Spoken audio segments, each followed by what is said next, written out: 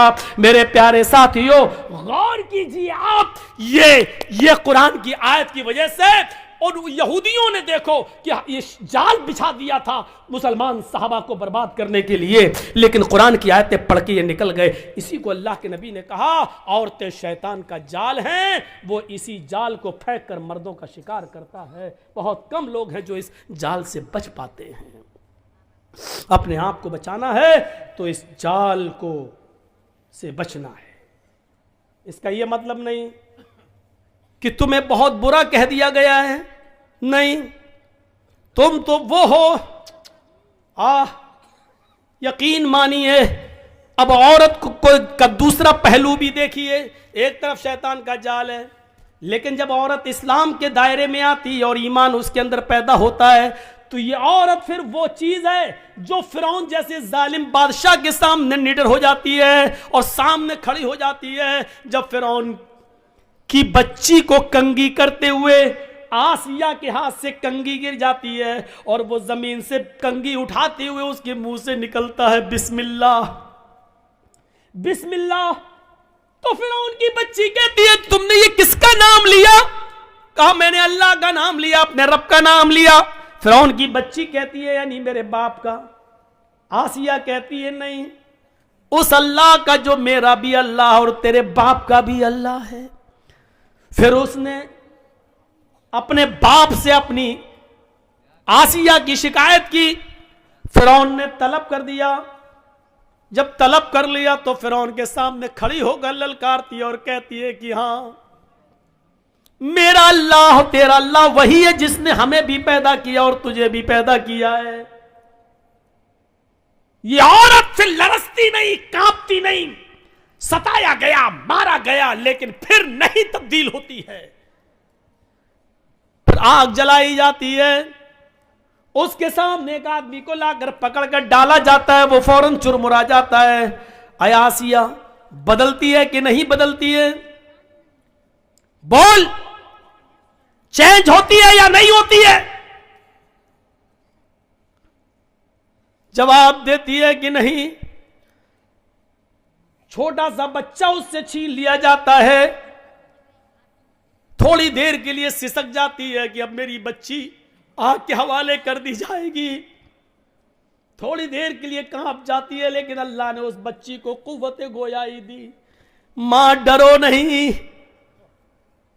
ہمیں جلایا جائے گا لیکن یہ تکلیف تھوڑی دیر کے لیے ہے. جنت کی نعمتیں ہمارا انتظار کر رہی ہے. ماں کود جانا, چھلانگ لگا دینا. جب چھوٹی سی بچی یہ بولی تو ماں میں اور ہمت پیدا ہو گئی. ماں کو بھی جلا دیا گیا, بچی کو بھی جلا دیا گیا. اگر شیطان کا جال کہا ہے تو وہ اپنے مکر و فریب کی وجہ سے, لیکن عورت وہ ہے جب اس کے اندر ایمان جاگتا ہے تو فرعون کے سامنے بھی وہ للکارتی ہے, اس کے سامنے نبردآزما رہتی ہے اور فرعون کو اللہ ماننے سے انکار کر دیتی ہے. عورت میں جب ایمان پیدا ہوتا ہے تو وہ اسما بنتی ہے, اور وہ اسما بنتی ہے ابو بکر کی سالی عائشہ کی بہن, ابو بکر کی بیٹی عائشہ کی بہن اور محمد رسول اللہ کی سالی. غور کرو, جب اس کے بیٹے عبداللہ کو حجاج ابن یوسف نے تیر مار کے زخمی کر دیا اور اس کی گردن کاٹ دی اور کعبے کی دیوار پہ لٹکا دیا, بلایا اسما کو, بلاؤ. 100 سال کی ہو چکی تھی اس وقت اسما, کمر جھک چکی تھی, لاٹھی لے کر چلتی تھی. اے حجاج تو نے کیوں بلایا؟ اے حجاج تو نے مجھے کیوں بلایا؟ کہ تیرا بیٹا قتل کر دیا گیا. مسکرا کے کہتی ہے اللہ کے شیر کبھی قتل نہیں ہوتے ہیں, یقین نہیں آتا ہے. کہا نہیں. کہا اپنے بیٹے کی کٹی ہوئی گردن دیکھے گی؟ کہتی ہے دکھا کہاں ہے؟ کعبے کی دیوار کی طرف اشارہ کیا کہ دیکھ. وہ بڑھیا کی کمر جھکی ہوئی تھی, صحیح سے گردن نہیں اٹھا پا رہی تھی, لاٹھی اس نے چھوڑ دی اور سیدھے کھڑی ہوئی. اللہ نے اس کی کمر کو سیدھے کر دیا, کھڑی ہو جاتی ہے. 100 سال کی بوڑھی ہے, ایک بھی دانت نہیں گرائے, آنکھوں کی روشنی کم نہیں ہوئی ہے. اپنے بیٹے بیٹے کی کٹی ہوئی گردن کعبے کی دیوار